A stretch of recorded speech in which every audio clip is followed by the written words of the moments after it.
బాధ ఉంటుంది మనకి. మనం డెవలప్ అయితే గనక ఎవరి పోరు ఎక్కువ ఉంటుంది? మన బంధువుల పోరు ఎక్కువ ఉంటుంది. అవునా కాదండి?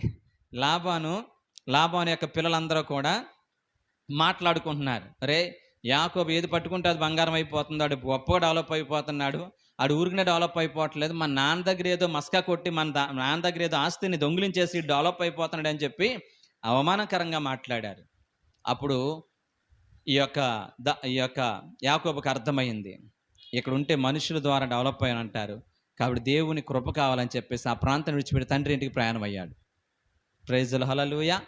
రైట్. ఈ రోజున ఈ లోకంలో మనుషుల్ని ఆధారంగా చేసుకుంటే, మనుషుల మీద ఆధారపడి ఉంటే, వాళ్ళెప్పుడు నిన్ను అవమానపరుస్తారు. నువ్వెప్పుడు కూడా నీ నీ డెవలప్‌మెంట్‌కి మేమే కారణం అన్నట్లుగా ప్రవర్తిస్తా ఉంటారు. కాబట్టి దేవుని ఇంటికి రావాలి. మన స్వజనుల ఇంటికి రావాలి. దేవుని గణపరిచేటట్లుగా ప్రభు సన్నిధికి రావాలని యాకోబు యొక్క జీవితం మనకు చెప్తూ ఉంటుంది. Praise the